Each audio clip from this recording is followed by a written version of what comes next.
But we do begin this morning with the war in Ukraine as we quickly approach that 1-year mark, and a tale of two speeches now from two of the world's most powerful countries. President Biden is in Poland today, one day after that surprising and unprecedented visit to Ukraine, a country that's in the middle of a war. Later this morning, the president will make a landmark speech ahead of the war's 1-year anniversary, following talks with members of NATO's eastern flank.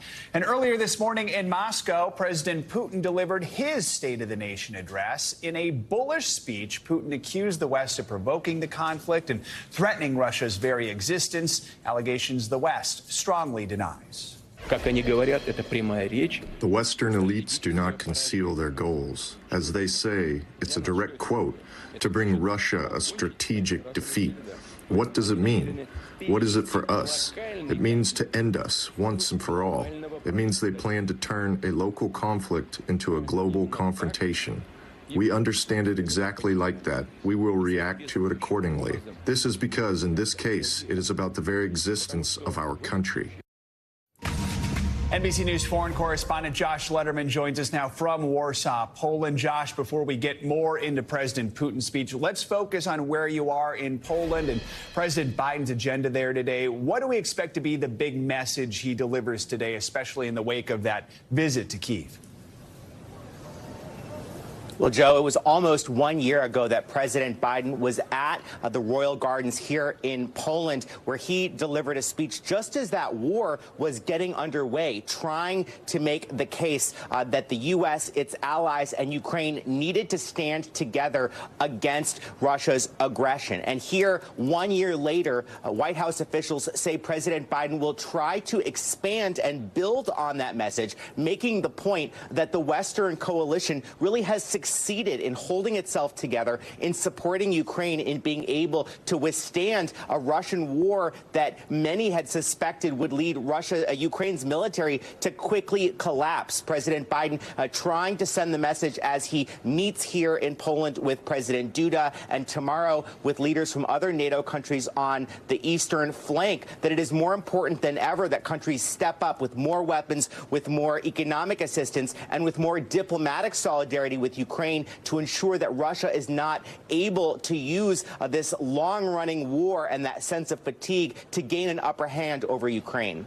Let's talk more about President Putin's speech. We heard him just announce, this is a big headline, Russia suspending its involvement in the new START nuclear weapons treaty. He also claimed the West provoked the war, something Western leaders would strongly disagree with. What else did he say? Did we learn anything new about his plans now going into the second year of this war? Well, he didn't offer a lot of new details about his strategy other than to say Russia plans to continue to try to achieve its objectives in Ukraine. But this was a significant announcement in terms of ending, at least for now, Russia's participation in the new START treaty, the last remaining arms agreement between the United States and Russia. And it wasn't totally surprising in that Russia had already stopped allowing the U.S. to inspect its sites, its military sites, under that agreement, first during COVID and then citing the war in Ukraine. But it's really a sign of just how much relations between the U.S. and Russia have deteriorated since the start of this war. President Putin using that address to say it is the fault of the West and the U.S. that this war is taking place, not Russia's. Take a listen. Responsibility for fomenting the Ukrainian conflict, for its escalation, and for the increasing number of victims lies entirely with the Western elites, and of course the current regime in Kyiv, for which the Ukrainian people are essentially strangers.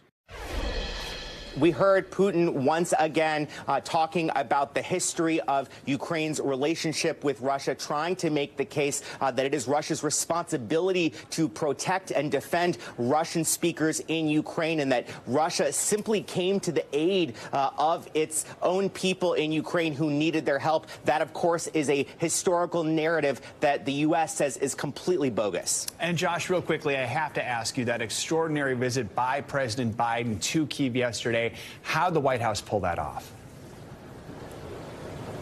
They pulled it off, first of all, by keeping it limited to a very small handful of officials who even knew the president was leaving. He slipped out of Washington under cover of darkness at about 4 a.m., flying to Poland, then taking about a 10-hour train ride into Kyiv. The White House says that they, in fact, informed Russia ahead of time that President Biden was going to be in Kyiv because they didn't want to risk any possibility that Russia would do anything while President Biden was on the ground there that could risk his safety, Joe. All right, Josh Lederman, another busy day in Eastern Europe. Thanks so much, Josh. Thanks for watching our YouTube channel. Follow today's top stories and breaking news by downloading the NBC News app.